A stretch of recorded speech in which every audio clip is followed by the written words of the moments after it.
I went by your house, what a big mistake. But for a while I thought that I wouldn't break. I need something else to clear my head. Someone to tell me how to live instead. Just open your eyes and take my advice. Stop rolling the dice and just compromise. It's the chance of your life. Okay, try to be brave.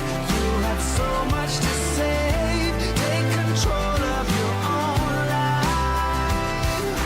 Right now, every mistake makes you feel like a fake. Take control of your own life.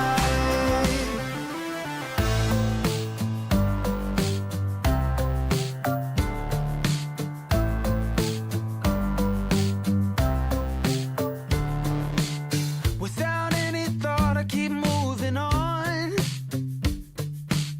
I don't even care if my soul is gone.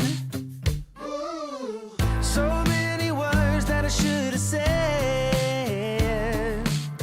Not concerned about how to live instead. Just open your eyes and take my advice. Stop rolling the dice and just compromise. It's the chance of your life. Okay, try to be brave. You have so much to save. Take control of your own life. Right now, every mistake makes you feel like a fake. Take control of your own life. Nothing in life is good.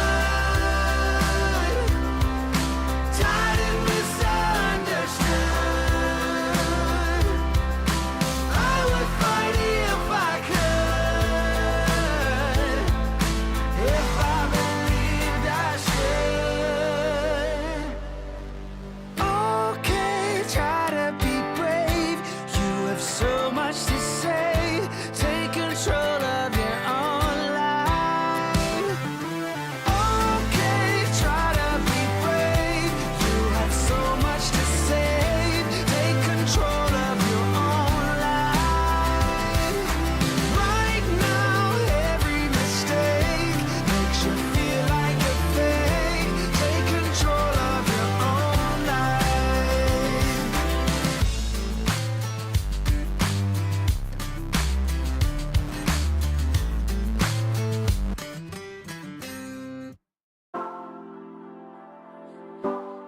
Welcome to Cyber Threat Intel, your go-to source for the latest updates, news, and insights on cyber threats. Our goal is to arm you with the knowledge to protect yourself in the digital age, whether you're a cybersecurity professional or just curious about the threats lurking in the digital shadows. Make sure to subscribe now on YouTube or your favorite podcast listening platform to join us on the front lines of cybersecurity, because in the world of cyber threats, knowledge is power. Welcome, welcome, welcome. This is episode number 13 of Cyber Threat Intel. I'm your host, John Good. It is, let's see, what date is it? It is April 8th, 2024. So great way to kick off the week, just like always on Monday. If this is the first time that you're joining the show, welcome, welcome, welcome. If you're watching on the replay, welcome as well. And if you're, of course, on the live stream, welcome to that as well. So if you don't know, we do these shows live, so they are on YouTube, and right now we've been doing YouTube, LinkedIn, Twitter, or X, and Facebook, so streaming to all those platforms, and we've been getting a lot of success with that. So the goal of this is to try to get the information out to as many people as possible to help you either in your career, if you're already in the cybersecurity career field, or you're interested in cybersecurity, or if you're trying to get into the career field. Either way, we don't, it doesn't matter to us as far as that, because our ultimate goal here with this is just to make sure that people are educated about what's going on in the world of cybersecurity. So that's really the big thing with this. Typically what we do here is we will wait a few minutes. We'll let people hop on the stream, give some people time to get on here, and welcome everybody. And if you are in need of a drink or snack or something like that to help you get through, then certainly go grab that real quick before we get started. Also, something else about this show, today we will be doing an after show. So for about 30 minutes or so. So if you have questions or anything like that, you can certainly ask those as well. That will only be available on the live stream. So if you're listening on the replay for the audio podcast specifically, then you won't have access to that. As far as finding the show, there's a few different ways that you can find the show. So again, I already mentioned the few different platforms that we're streaming on, but you can find us specifically on the John Good Cyber YouTube channel, the John Good Cyber LinkedIn page. So that's my personal profile. You can also find us on the John Good Cyber Twitter account, or John Good Cyber, the Facebook page. So those are all great ways to find the live stream, the video format. If you want to listen to the audio format, so podcast format, you can find us on all the popular podcast platforms. All you have to do is go on there, Spotify, iTunes, whatever you use, right? And just search for Cyber Threat Intel, and you'll be able to find us on there. Or if you go to cyberthreatintel.com, you'll be able to find all this stuff, right? So you'll be able to find the direct link for the YouTube video and for the podcast episodes as well. Also, if you go to the website, though, again, cyberthreatintel.com, you can find the article feed. So if you haven't ever watched this before, we go through articles, different headlines, things like that. And we don't get through all the articles that exist in the current day, right? And so what happens is on that article feed, you'll find all the articles we cover. So if you want to read deeper into those, or we also add other articles. So you can also read about those too that just didn't make it onto the stream. So really valuable as far as information for there. What else here? If you have professional certifications, so CISSP, Security Plus, whatever, right? One of those, then what you can do is you can actually claim this for half a CPE for every show. So we run about a half an hour per show, and you'll be able to claim that for CPEs. Now, one of the things with CPEs, so continuing education credits, whatever you want to call them, continuing professional education, there's several different acronyms that they're called depending on the certification. But make sure that you do that, because if you get to the end of the year, it can be a lot more difficult to rack up those credits really quickly. So this is just something you should be doing on a daily basis and getting credit for that. Also, I'd recommend putting something in the chat just so you kind of immortalize yourself into the chat, into the stream, because that is on the side of the screen there, so people can see it if they need to come back and audit you, right? Because that does happen sometimes. Let's see what else. Make sure you get your Cyber Threat Intel merch. Again, all the information about that is in the description. Not gonna hammer too much on that. With that being said, we do have a few more people that are hopping on the stream here, so we'll give it a few more minutes here and let people hop on. And while people are doing that, again, we do have an after show after this episode, so make sure you stick around for after. But in the meantime, we'll go ahead and take a second to talk about Cyber Training Pro, our sponsor, and then we'll kick off talking about the articles after that. I'll see you on the other side. Are you tired of overpaying for cybersecurity training? Are you interested in training from industry professionals? Are you looking for cybersecurity career services?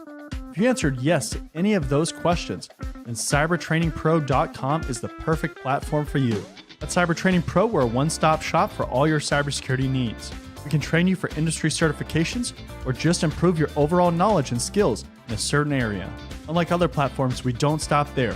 We can also coach you throughout your career, practice your interview skills, or create a high-performing resume with our career services. CybertrainingPro.com isn't just another training platform. Students get exclusive access to our private community, where we go beyond training courses to provide additional content, tips and tricks, and engagement with both other students and staff. Look, by the year 2025, there could be as many as 3.5 million job openings in cybersecurity. With so much opportunity, why not maximize your career potential with a platform that cares about your success? Come join us at cybertrainingpro.com and start building your future today. Again, thanks to cybertrainingpro.com. That is where I personally put all my coaching and training courses and everything like that. So definitely recommend checking that out for your cybersecurity career, regardless of if you're already in the career field or if you're trying to get into the career field, right? A lot of great resources on there for you. Now, if you are a business and you're looking to sponsor content, make sure to check out the description, because there is more information about how you can kick off that conversation and sponsor content. We love our sponsors, because sponsors make all this content really possible for people and keep it free and everything like that. So we are extremely grateful for all of our sponsors that we have and that we will have in the future. So Just want to make sure we said that, right? With that being said, it looks like we have several more people that are hopping on the stream here. So I think we're good to go ahead and kick off the articles and start talking about the news for Monday. So let me go ahead and flip over to my screen here. All right. So first article here, cyber criminals are spreading malware through Facebook pages impersonating AI brands. According to researchers at the cybersecurity company Bitdefender, the cyber crooks are taking advantage of the popularity of new generative AI tools and using malvertising to impersonate legitimate products like Midjourney, Sora AI, ChatGPT-5, and others. Campaigns follow a certain blueprint. Cyber criminals take over a Facebook account and begin to make changes to the page's descriptions, cover, and profile photo. According to Bitdefender, they make the page seem as if it's run by well-known AI-based image and video generators. They then populate the page with purported product news and advertisements for software which are themselves generated with AI software. The downloads contain various types of info-stealing malware like Reliti, Vidar, IceRat, and Nova Stealers, which are available for purchase on the dark web, allowing unsophisticated criminals to launch attacks. So this idea of taking over brand pages is not really new, right? Like we've seen this happen for various brands, Twitter accounts or Facebook pages or LinkedIn pages, whatever, right? Like we've seen this with other brands. Now, we've even seen this on YouTube as well, right? You might have seen some larger channels even that have been taken over by things like, typically the ones that I've seen have been like crypto related things, right? And they just start playing crypto advertisements and stuff, crypto interviews or videos. I think there was one for a while that was going on that was like Elon Musk and just playing videos about that and like Tesla crypto or something. I forget what it was, right? But we've seen a lot of these big channels have that happen. And so that can be a serious thing as far as your brand, your reputation, how you're seen by consumers, right? What if that's the first time that a consumer sees your brand or sees your webpage, and then all of a sudden it's something that's compromised, right? That's a serious issue, and that doesn't make you look all that great, obviously. So this is a big deal. You have to protect where your brand is seen. Now, this also says the most notable Facebook page hijack involves the application Midjourney, a popular tool for creating AI-generated images. Its hijacked page had 1.2 million followers, which is a ton in case you don't know, and was active for nearly a year before it was shut down earlier this month. That's crazy, right? It was active for nearly a year and was hijacked with 1.2 million followers. Now, the thing that I always think about when these channels or pages or accounts get breached is, what are the owners doing, first of all, right? I've definitely watched some videos of people that have like alternate YouTube channels and they start explaining what they're doing in this process. But it seems to be very difficult to kind of get the attention of some of these platforms and say, hey, my account has been taken over, right? And I have a ton of followers. That's a serious issue. I've put in, years of work into this platform, and then all of a sudden your channel is gone. That hurts so bad. But, a lot of these creators and these brand owners, page owners, platform owners, it just seems to be a kind of an issue in the system as far as like alerting the platform responding, the platform actually taking action, verifying that the information is correct or the person is legitimate, right? So it's a nightmare, it sounds like, frankly. So I can't even imagine. We have Christo here in the chat, says, hey, John, first time here. Hope you have a great day. I hope you have a great day as well. I'm not sure where people are tuning in from, but I'd love to see where you're tuning in from in the chat, what time it is, those kinds of things.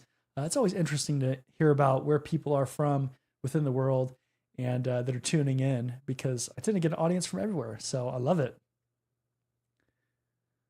And that's basically this article. But yeah, I mean, just from a brand perspective, right? Your website gets taken over, defaced, whatever, right? Like we see these kinds of attacks all the time, and it's always an issue, right? How do you recover from that? What if attackers do really bad things? People start downloading malware, they get affected by it negatively. Those are all serious concerns. And Digital Liquid says first time as well from LA. All right. Now, I know some people have said LA, and I've heard it lower Alabama, but then also Los Angeles, obviously. So I guess it could technically be Louisiana too, right? Isn't it LA the state abbreviation? Cool. Great to have you, though. Christo says, this happened to our church page with the Tesla and Elon Musk thing. It took almost a month to get it back. Yeah, see, exactly.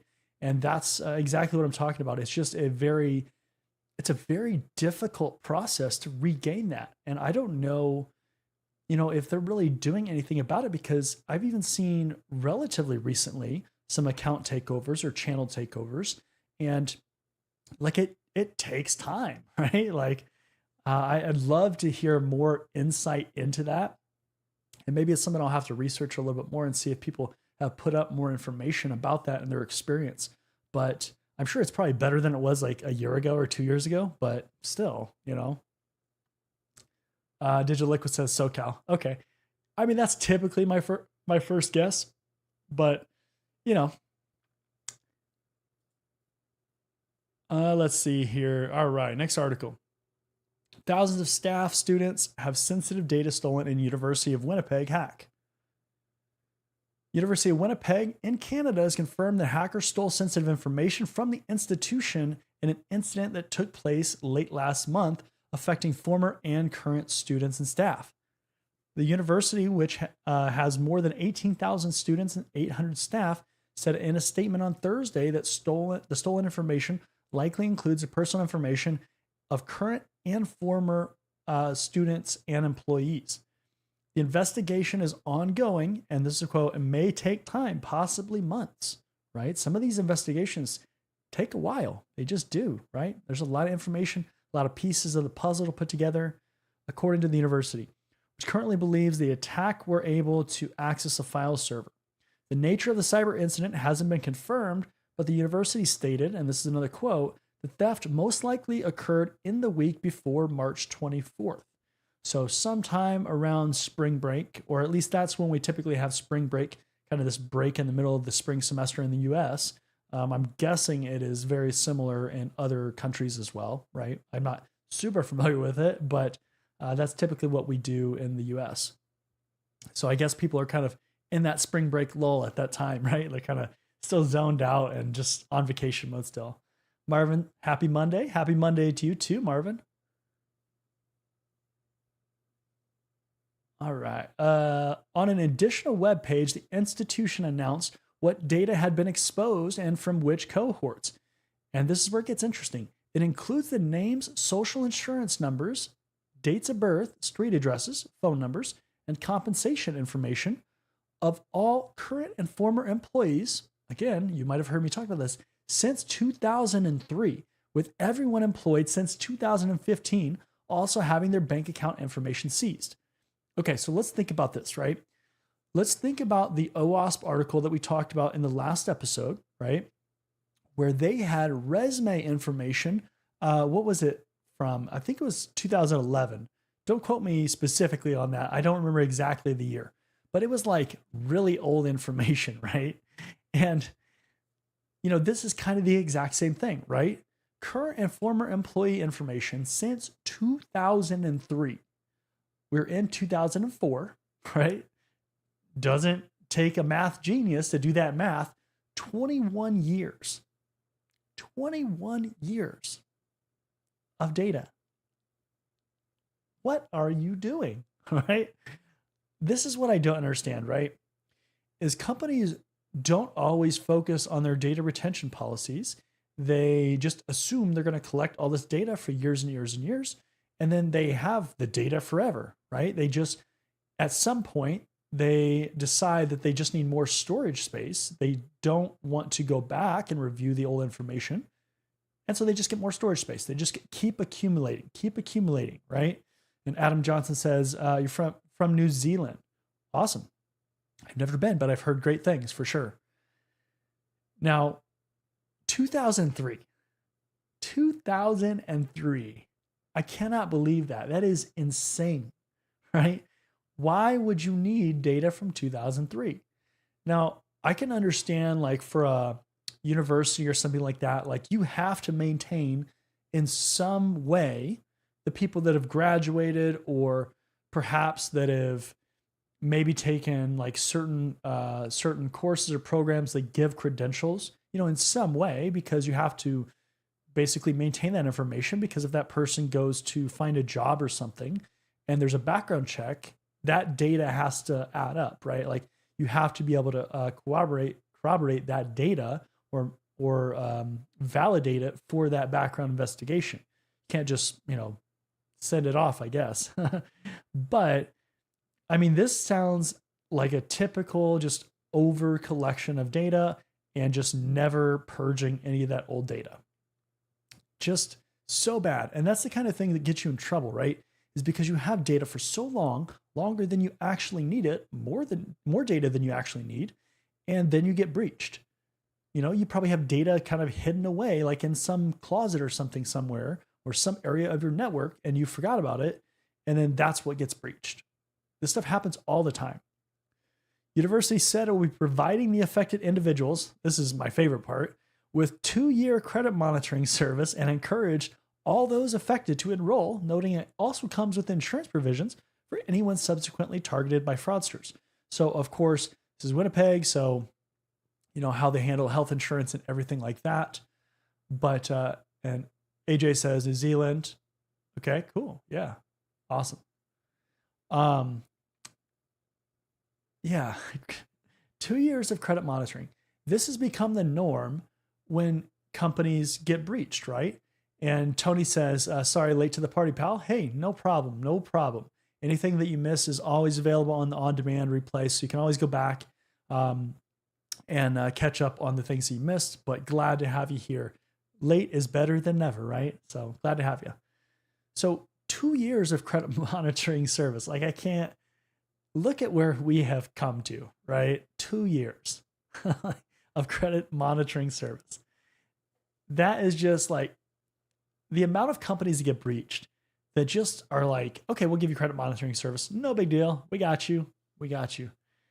Instead of trying to fix the problem throughout, right? Fix the problem as they go, fix the problem as the business evolves and, as they collect more data, purging old data, those standard practices. But instead of that, no. We're going to just wait till we get breached. And then we'll just give you 2 years of credit monitoring service, which is like, let's see, is it $8 or like $15 a month or something per person, right? So, $100, $200 a year, something like that, right? Per person. So all in all, like, maybe up to $400 per person, something like that, give or take, ballpark, instead of paying substantial fines. Right? So this has got to get better, because this is not looking good, and companies are too often relying on this as their fail-safe to when this stuff happens, right? Obviously there are certain circumstances where it happens, right? But it happens way too often for that to just be accidental a lot of times, or just like legitimate kind of technological gaps, right? Definitely not a due diligence thing for sure. So makes me just be like, smack my head. I wish I had one of those emojis to just like, smack my head. All right, next article here.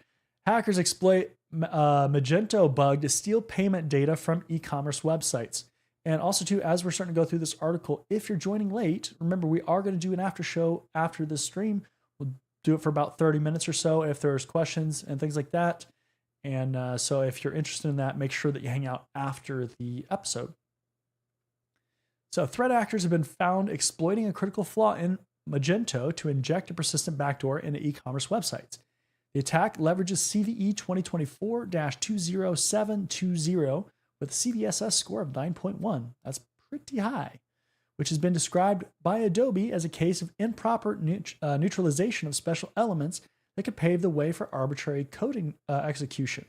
It was addressed by the company as part of the security updates released on February 13th, 2024. Cody says, hey, finally caught a live stream. Glad to have you, Cody. Glad you're here. Where are you tuning in from? Love to hear which part of the world you're tuning in from. There's a quote here. Attackers combine the Magento layout parser with the Berbeli assert package.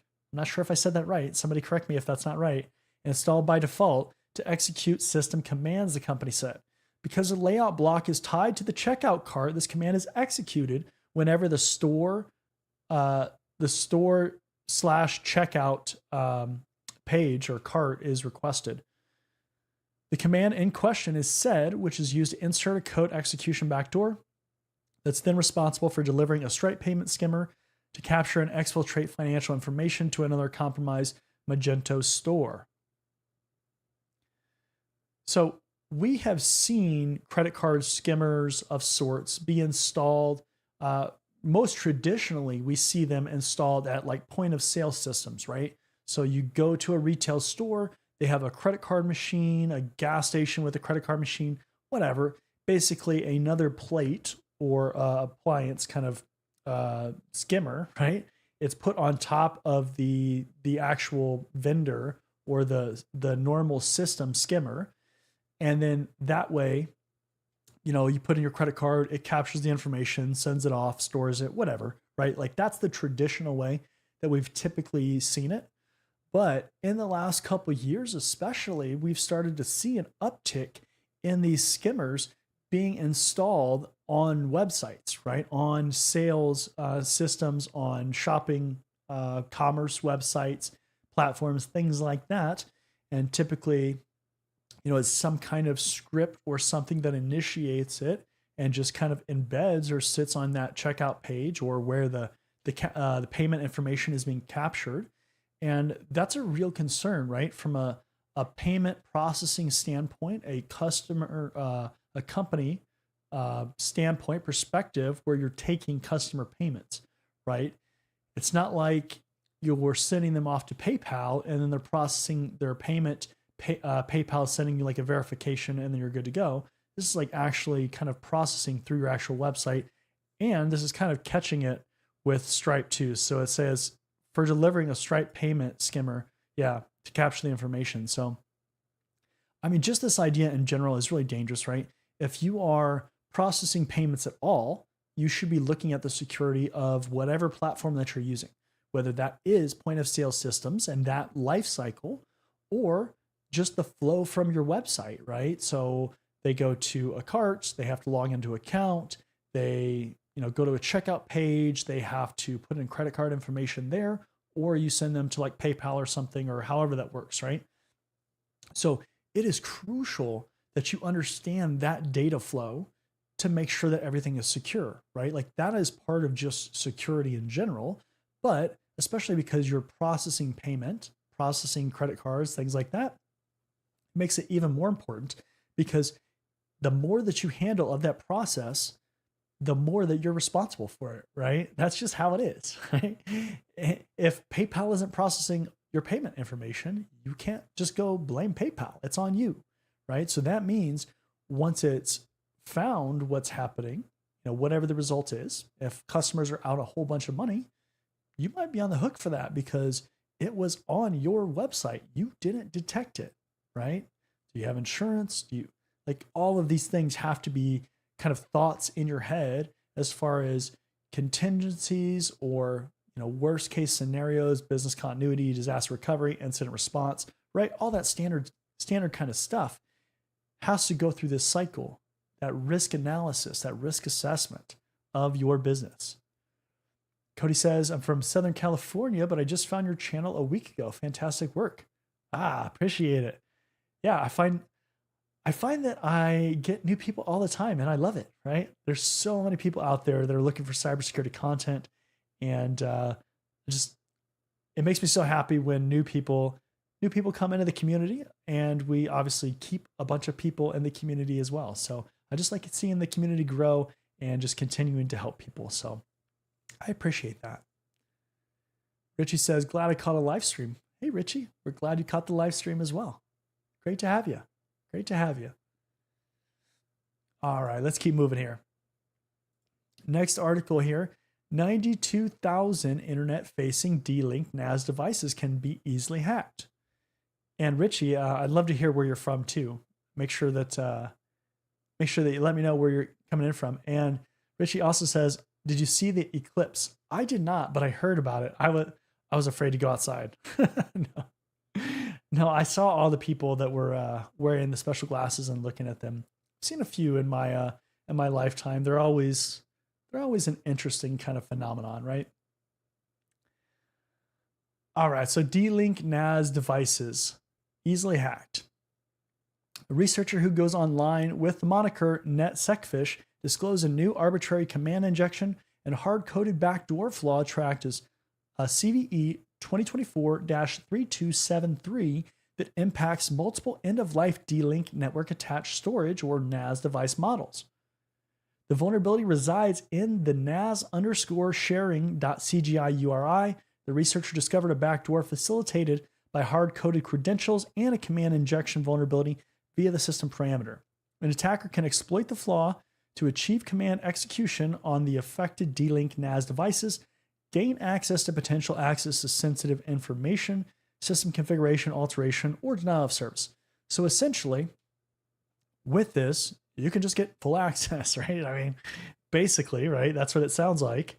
So always a bad time, right? Anytime you can execute commands, that's very high on the scale of severity, right? Executing commands is a bad thing, really bad. NetSecFish reported that over 92,000 internet-facing devices are vulnerable. So 92,000 devices is quite a bit, right? And then they give some pictures. Looks like this is a search engine, so similar to Shodan or something like that, searching for these kinds of devices and finding the 92,000 here. The request includes parameters for a username, so user equals message bus, and an empty field for the password, so password equals, and then it's blank or null, right? This trick allows attackers to obtain bypass authentication. The command injection issue is achieved by adding a base 64 encoded command to the system parameter and an HTTP GET request. The command is decoded and executed. So essentially, just to summarize this for you here, whenever you're dealing with a website that requires authentication or it requires you to provide information, typically there are these things called parameters that it provides. There's post, there's get, like there's these different parameters that can be basically be provided to the application or website or whatever it is, right? A lot of times these parameters are hidden behind the scenes. So you may fill in a text field or something, right? A username field, whatever. And then that information behind the scenes is provided. So if you use something like Wireshark here, which is what they have an image of, or Burp or something like that, a tool like that, then you can actually, you can see that information that is being provided to the website. And so they're saying you just have to provide this message bus username, no password, and then a base 64 encoded command essentially, right? And so base 64 is just an encoding, right? So it's not encrypting or anything like that, but it will look like a jumbled kind of string of characters. But there's all these different converters and everything that you can use on the website. You just take whatever command that you're trying to execute, throw it in one of those converters or encoders, and then it will give you that base 64 string. You just drop that in there along with the other information. And they give an example here too, right? And this is just an echo example, right, of echoing a string of characters. But it's whatever, right? Whatever command. And then it will decode that. It will execute that command. Again, anytime code execution can happen, that is so bad, right? So bad. Richie says, why would they make it a GET request? A post would be more secure. Yeah, I mean, even with post requests, right? Like if it's basically the same thing, it doesn't really matter, right? Like it's just a matter of, so basically one of the big differences is you can either see the parameters in the URL, right? Or with like a post request, it's kind of behind the scenes, so you can't see it. You just see like the URL.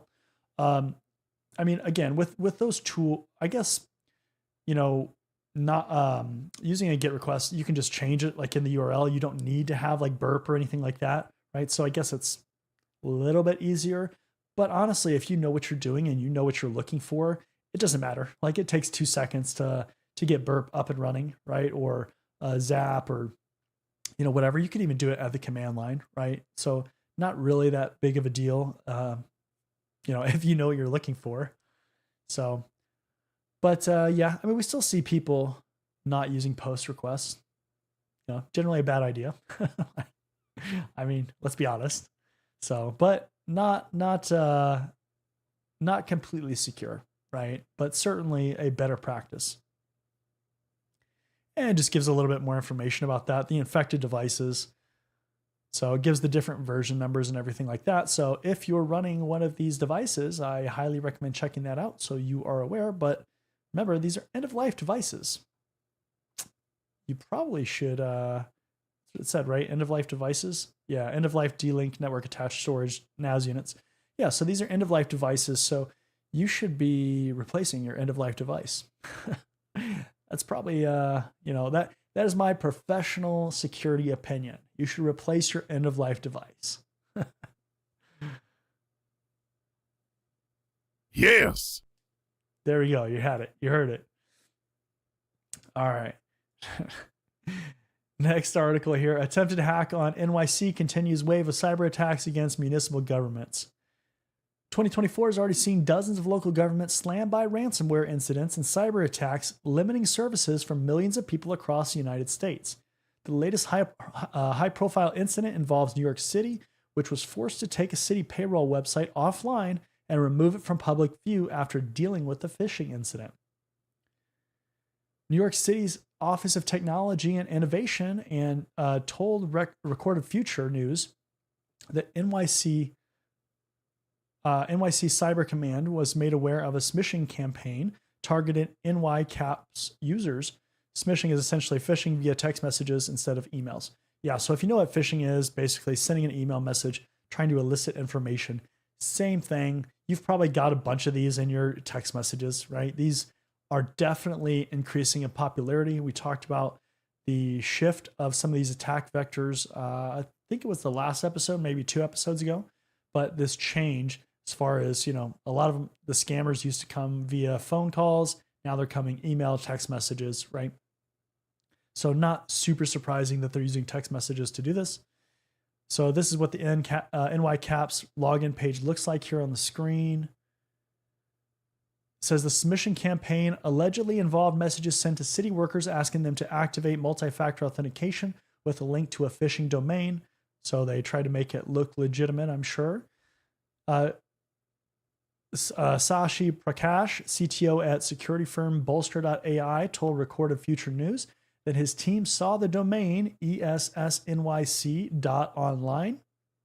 the day it was registered. Other researchers said the domain was registered in Lithuania. Okay, that's always interesting, especially when you see domains that are for things in different countries, right? So like this is for New York in the United States, yet the domain is registered in Lithuania. Got news for you. The New York government would never register a domain name in Lithuania. That just obviously doesn't make sense, right? So, I mean, this is in general, I would say, an issue across the board, right? Smishing is just, it's not just for this New York department, right? It is across the board a vulnerability that, a lot of people fall victim to, a lot of different departments, organizations, things like that.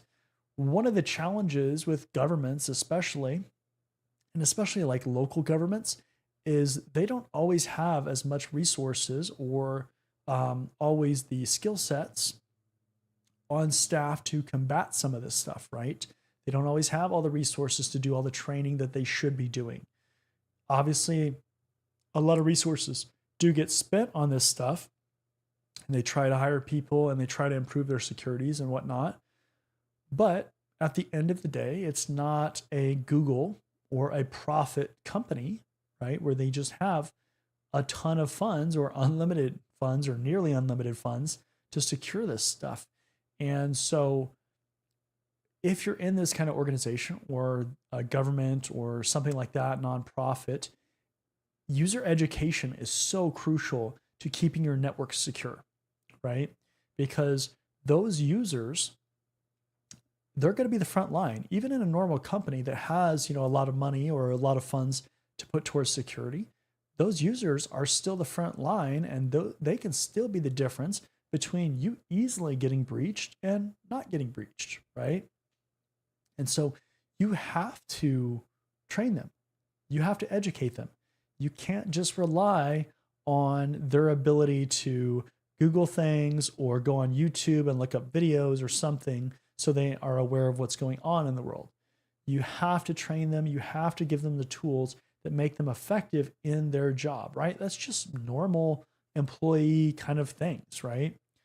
And it's no different with security. That's why we have ongoing training requirements, security awareness efforts, and initiatives to make sure that employees, i.e., the weakest link of the company as far as security and technology, are better educated and more aware of what they should avoid or report, right?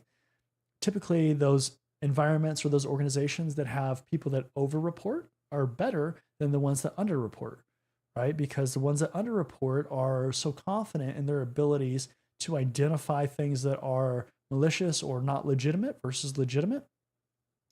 And those are more than likely, more frequently than not, going to be the ones that are going to get breached and have some more serious issues because somebody thinks that they know and they just go ahead and click a link or do something, or they have a lapse in judgment, and now all of a sudden you're compromised. So it is a serious thing for sure. Packet Watchdog says, hey all, thanks for the live stream. Glad to have you, Packet Watchdog. A lot of familiar faces for sure showing up on the live streams. I love it. Love it.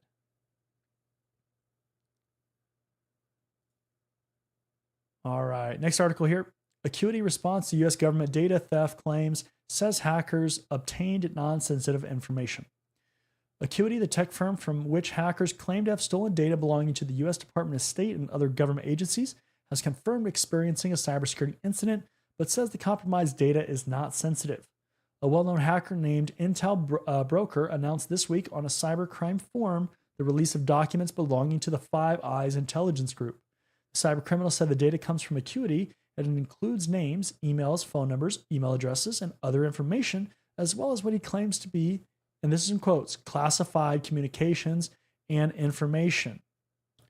Database file made available by Intel Broker includes roughly 3,000 personnel information records, or personal information records.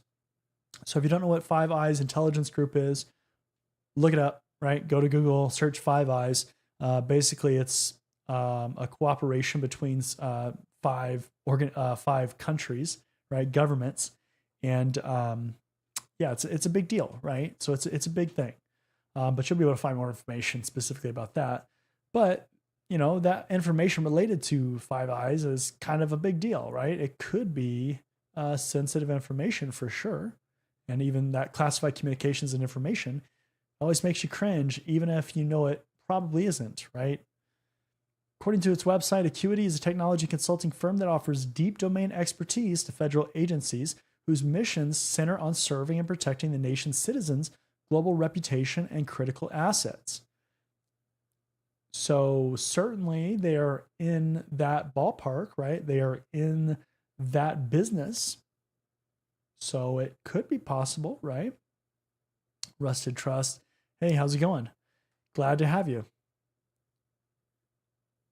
There's a quote here. It says, Acuity recently identified a cybersecurity incident related to GitHub repositories that housed dated and non-sensitive information. So they're saying it's non-sensitive. Immediately upon becoming aware of this zero-day vulnerability, Acuity applied the vendor's security updates and performed mitigating actions in accordance with the vendor's guidance, Garcia told Security Week. So they identified it and they took action, is what they're saying. After conducting our own analysis and following a third-party cybersecurity expert investigation, Acuity has seen no evidence of impact on any of our client-sensitive data in addition to cooperating with law enforcement. Acuity takes the security of its customers' data seriously and is implementing appropriate measures to secure its operations further, Garcia added. So it's, yeah, anytime that there is any kind of incident or anything like that, it's this big scenario where you have to really go through, have some investigations done, put the pieces of the puzzle together to really identify, what happened, because sometimes you don't know, right? Sometimes you have to figure it out. But especially when it's involving like national security information or a company that is involved with national security information, that's a concern, right? You have to take extra precautions to make sure that if you're serious that they didn't get classified information or sensitive information, you better make sure, right? You better make sure, because if they did and you're saying that they didn't, that creates some kind of conflict, right? Like that's just not a good situation to be in. Let's be honest here. Don't know how else to put it. That's not a good situation. So, but that's why it's important to know what kind of data you have, where that data is stored, what kind of controls you have in place, being able to identify incidents and what happened, right? Having good forensics logs. Like there's all these things that matter and that make it easier in case there is a breach or something. Next article here, U.S. Health Department warns hospitals of attack of hackers targeting the IT help desk. The U.S. Department of Health and Human Services, HHS, warns that hackers are now using social engineering tactics to target IT help desks across the healthcare and public health sector. The sector alert issued by the Health Sector Cybersecurity Coordination Center, HC3, this week says these tactics have allowed attackers to gain access to targeted organizations' systems by enrolling their own multi-factor authentication MFA devices. In these attacks, the threat actors use a local area code to call organizations pretending to be employees in the financial department and provide stolen ID verification details, including corporate ID and social security numbers. Using the sensitive information and claiming their smartphone is broken, they convince IT help desk to enroll a new device in MFA under the attacker's control. Threat actor specifically targeted login information related to payer websites, where they then submitted a form to make ACH changes for payer accounts, HC3 says PDF. So yeah, basically ACH is like bank transfers, right? That's basically what that is. But this is a complete failure in their process, right? Because somebody is able to say their smartphone's broken. They're able to pretend and steal some other verification details. And so ultimately it's not like caught, right? And then they just enroll a new MFA device. And so that right there is one of those things where you have to look at the measures that you have in place and actually ask yourself, does this make sense? Is there a way to bypass this? If I was able to get these certain details and I was a bad person, an attacker, could I get past our controls, right? And that's why you test this stuff. That's why you bring in external third parties, because this is kind of one of the key things to access to your network, right? So if you're able to do this, it doesn't really matter a lot of the other security controls that you have in place, because this alone is going to give somebody access to your network or resources for whoever's account that they were able to compromise, right? And yeah, it's one of those things where it's like you can put all the security at the front door, but if somebody gets in, what happens, right? Like, are there any other safeguards? Are there any other measures that you have in place that can help identify this malicious activity? Frosty says, hey, John, just saw the stream and thought I would stop in. Hey, glad to have you. Glad to have you stop by for sure. The tactics described in the health department alert are very similar to those used by the Scattered Spider, aka UNC 3944, and Octopus threat group, which also uses phishing, MFA bombing, aka MFA fatigue, and SIM swapping to gain initial network access. So they try to gain access, and then they start to pivot and figure out where they can go and what else that they can figure out, right? Typical kind of attack chain and attack process that attackers go through when they're getting into organizations. So that's one thing with threat intel, is that you're always trying to attribute it to certain groups, the different techniques or things that are happening, because that will give you more insight into what's happening or what could happen, right? So really important. And it looks like they've already kind of linked it to some other groups, which again helps give information about their motives, what other techniques they might use, and then you can start building kind of this profile or expanding on a profile about a certain attacker. So pretty standard stuff, right? So all right, cool. So that is the last article for this episode. Again, this is episode number 13 of Cyber Threat Intel. It is April 8th, 2024. I'm your host, John Good. I hope you have been enjoying this information as well as these shows. We've had a lot of people starting to show up for these shows, so I'm excited for the future about this. And yeah, if you are, depending on where you're listening or watching this, there's a few different ways you can find the show if you need to find it again. So again, we are on the John Good Cyber YouTube channel, John Good Cyber LinkedIn page, John Good Cyber Twitter account or X account, John Good Cyber Facebook page. You can also find us at all your major podcasting platforms. So Spotify, iTunes, all that. Just go on there, search for Cyber Threat Intel. You can also go to cyberthreatintel.com and find all the places that we're available there. You can also find the article feed on there. So if you're interested in seeing the articles we cover, as well as other articles too. So definitely a good resource that I highly recommend checking out.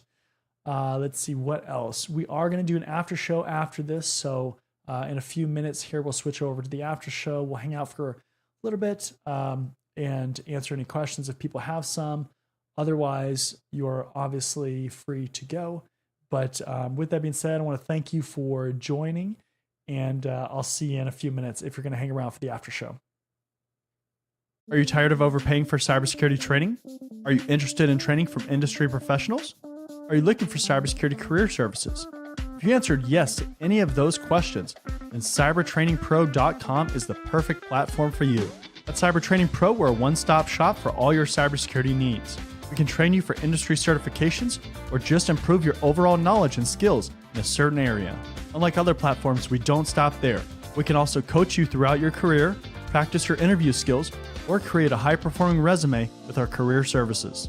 CybertrainingPro.com isn't just another training platform. Students get exclusive access to our private community where we go beyond training courses to provide additional content, tips and tricks, and engagement with both other students and staff.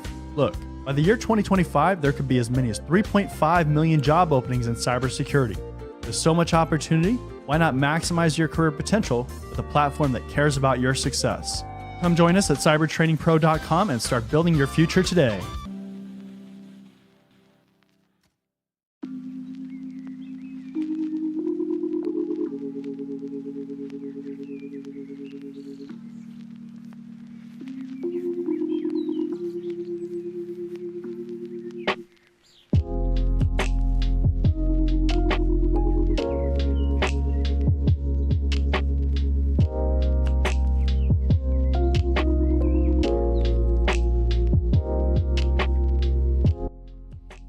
Hey, how's it going? So we have a decent amount of people hanging around for the after show, so that is awesome. 15 now, you're growing. Yeah, I mean, so we're streaming on a bunch of the different platforms, so the numbers have definitely been going up for all the shows, which is awesome, right? Love seeing that. So not just on YouTube, on LinkedIn and Twitter or X and Facebook. And I wish there was one place that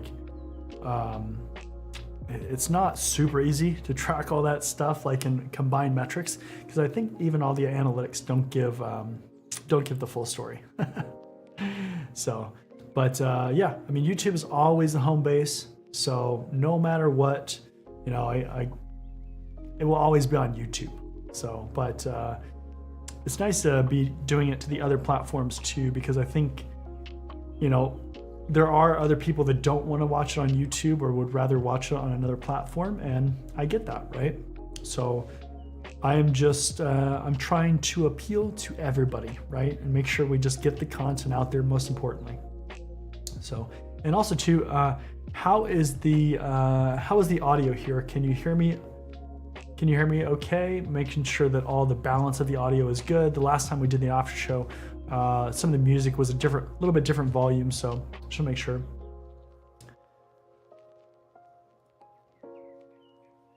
Yeah, Frosty, stream on Twitch and Kick as well. So I thought about doing Twitch, and I actually have a Twitch account, but the reason why I am not going to do Twitch is because in their terms, one of the things that they specifically say, and thanks for telling me the audio is good. One of the things they specifically say on Twitch for the terms is that you can't, I think it was you can't display the chat, right? You can't display a combined chat. So if I was gonna put chat on the screen, which I like having the chat on the screen, I could only have the Twitch chat on the screen if I was streaming to all the different platforms. That sounds crazy to me. I'm not gonna do that. So, but yeah, like right now, because of all those platforms that we're on, typically most of the engagement is coming from LinkedIn or from YouTube, but we have other people that are on those other platforms watching, just maybe not like chatting or doing other things like that. But yeah, to me, that just is not helpful to just show the Twitch chat, right? Like that kind of is like too much vendor control. So yeah.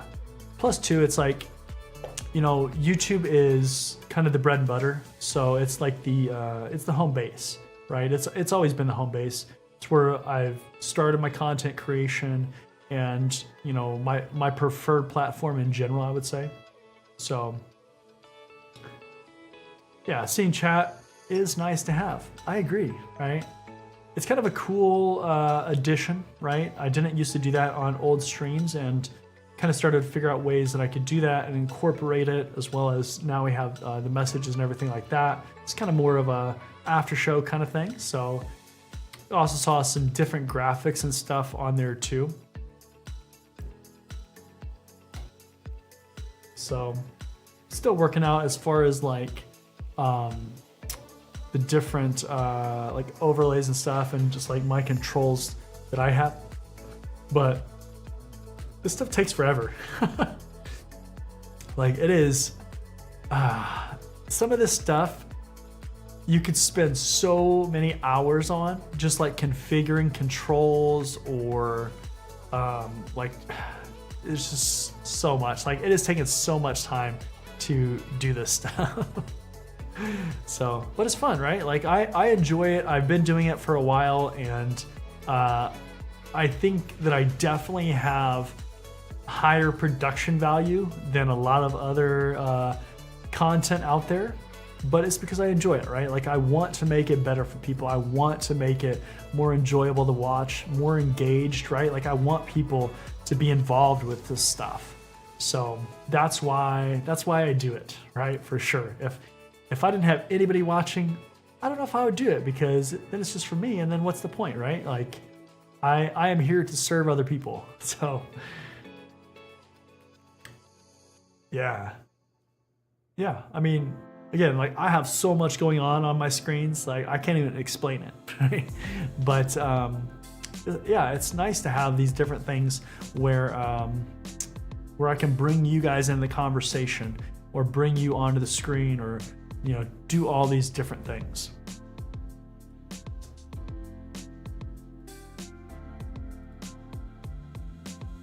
So yeah, I mean, the quality definitely does make the difference. Without the good quality, the audio or the visuals or things like that, like it's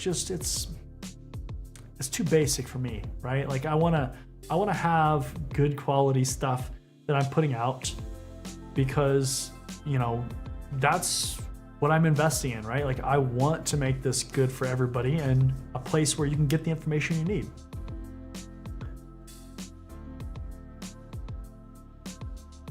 Yeah, did streaming once and you understand how much things to edit and configure for the stream. Yeah, it's like, and I don't know if you see my videos too, but I'm always trying to work on my videos to find better ways to edit it, or better ways to present it, or, you know, make it different, make it more enjoyable. Like, there's just so much to it, right? Even like the music, like I love having the music on here like this. It's kind of like, you know, just some chill beats, and we can just hang out for a little bit, and, you know, just hang out. So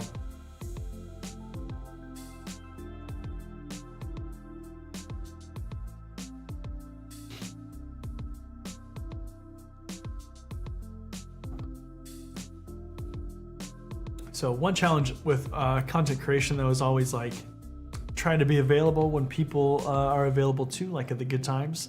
So everybody's in different time zones, different parts of the world. So that is always a challenge.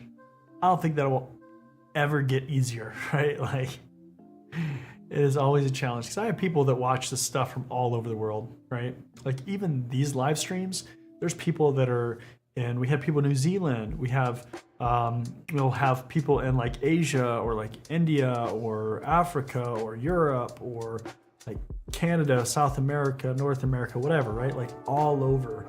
And so it is impossible to always line things up with everybody. But, you know, we try for sure.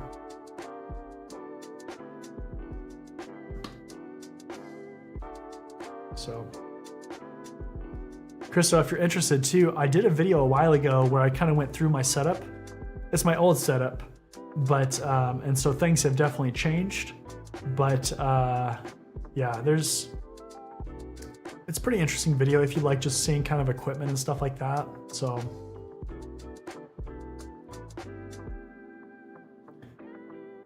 I found your channel and started to watch your videos for the first one was the Nessus vulnerability scanner video. Yeah. A lot of people have found my content through videos like that. There's a Splunk video. Like, there's some videos that are really, really popular that I have. AWS stuff, certification stuff, obviously. And so it's, yeah, I try to make content that applies to a lot of different people. So there's a lot of information out there. Depending on what you're looking for, there's something for everybody, right? Because it's so hard to make one video that's gonna blanketly apply to everybody, and it's like, it's impossible to do that. But, you know, there's videos that apply to certain groups of people or certain levels of experience, and I try to make videos that apply to that. I try to make videos for each group, right? So that way you have one source, one area that you can go, and it's got content for everything that you could want to see, right?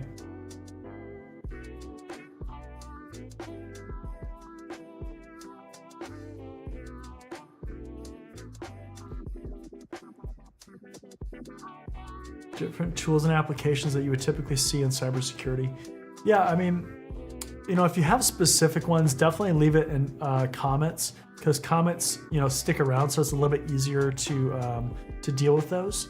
If you have like certain technologies or something that you're talking about, I do have some videos for sure already on technologies that are on the channels.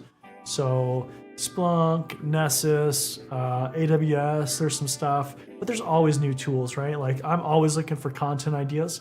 So if you have specific content ideas, typically what I'll do is I look at the comments, see if there's any like frequently requested things. And then depending on the popularity of those, or if I get a lot of interest, then I'll go based on that, right? Because it's all about like interest, right? Like making videos for that the most of the people want to see.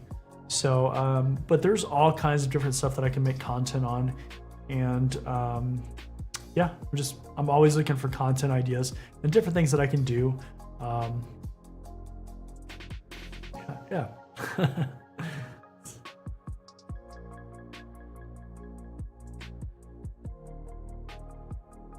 So, let's see here. So is everybody enjoying the cyber threat intel stuff? I know that I've been getting more and more people watching and tuning in, downloading the podcast too. There's a lot of people that prefer to do the podcast as well. So just a difference in the audience, right? Whoever, whatever people prefer to take in the information. So some people don't like to watch the video. Some people prefer to watch the video, prefer to get on the live stream, right? Obviously, I love when people get on the live streams because that is the most engagement that we can have, in this kind of form. I'm also starting to do more stuff on my Discord server too. So if you go there, I'm starting to do some Discord specific stuff or Discord exclusive stuff. So check that out. There's also going to be some more stuff for the YouTube membership. So the Cyber Squad stuff. So you definitely don't want to miss that stuff either, because I have lots of ideas of stuff that I'm going to do for that too.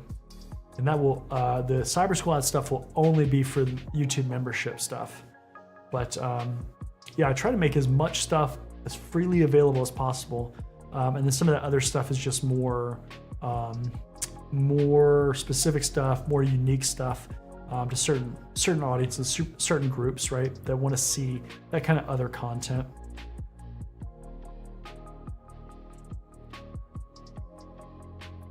Very informative, especially if things we missed in cyber threats. Yeah, I mean, that's really the goal with cyber threat intel, right? Is to get you the information that you need and talk about it, give some expert analysis or insight from somebody who works in the field, and has been in the career field for a while, and really just to take a little bit of time each day and kind of talk about it. So far we've been doing it Monday through Thursday, and that is the plan.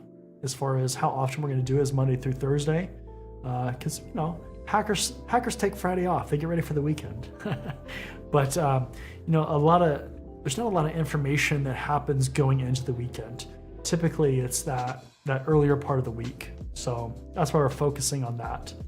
So, but yeah, glad to have everybody here. And again, it looks like we are definitely starting to take off, which is awesome. So people are starting to see the show. People are getting more interested about it. So I love seeing that, right? Like, that's awesome. So it is always good to see that.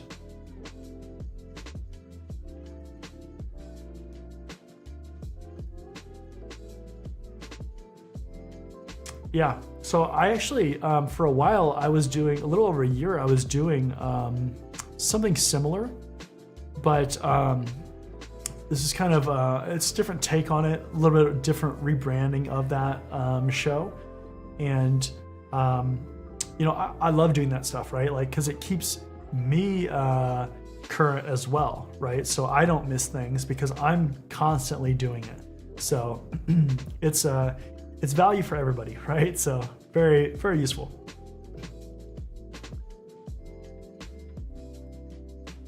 All right, I guess I've got a question here too. Cybersecurity content generally aimed towards Linux, so Linux, Unix, those kinds of things, or PC. So great question, Greg. So cybersecurity content, as far as like my content or content in general, or I guess what do you mean by that?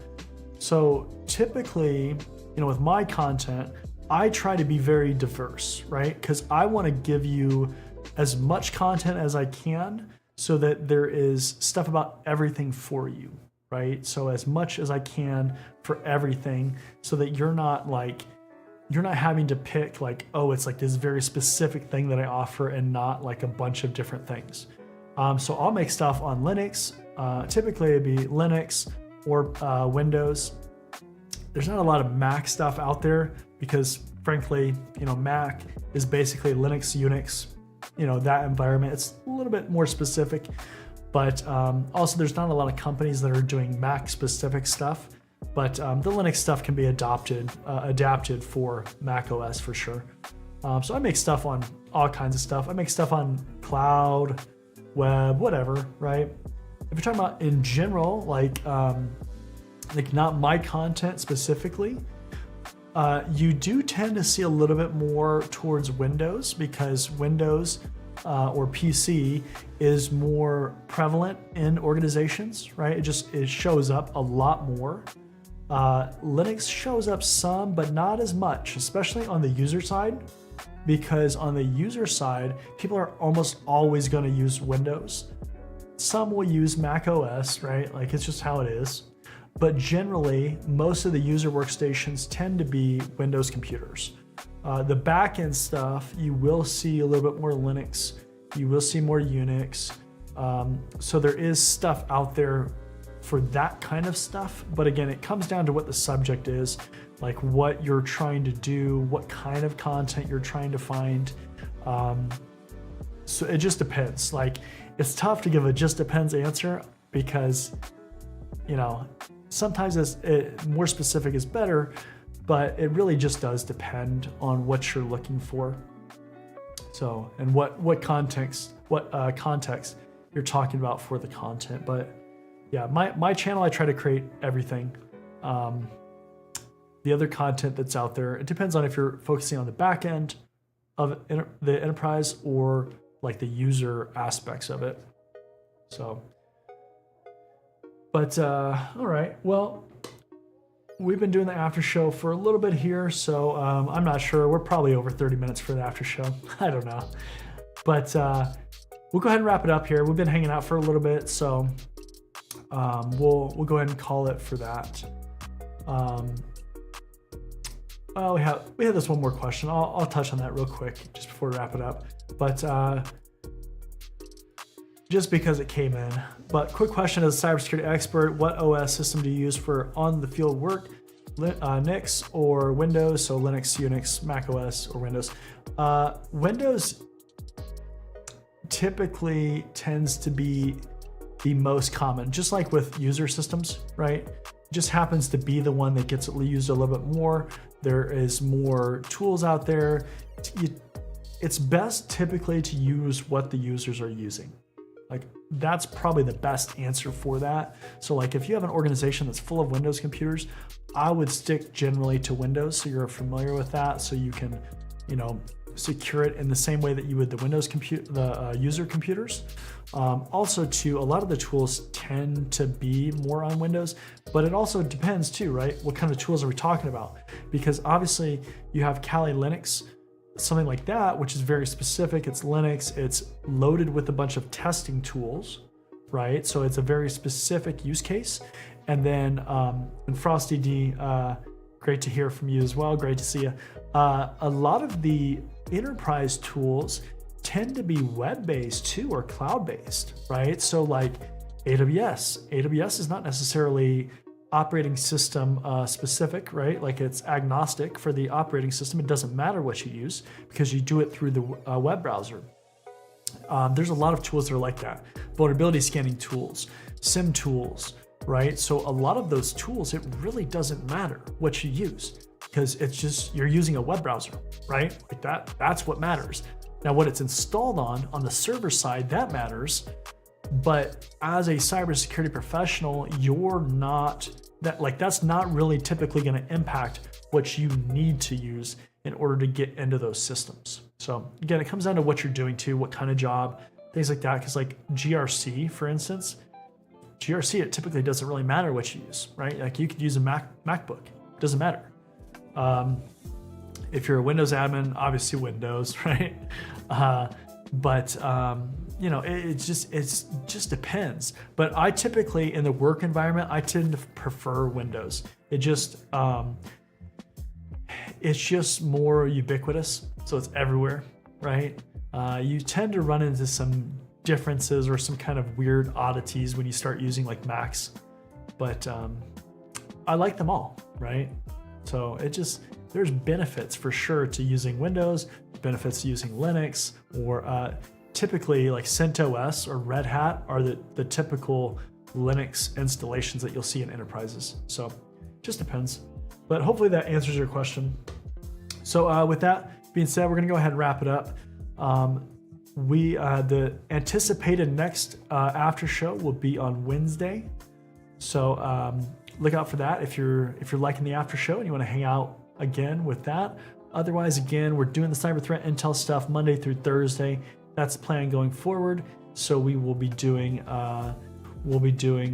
the streams on those days, same time, and same kind of strategy for that. So with that being said, I want to thank you for stopping by. Thank you for hanging out for the stream, hanging out for the after show if you're watching still. And I'll see you in the next one. Take it easy.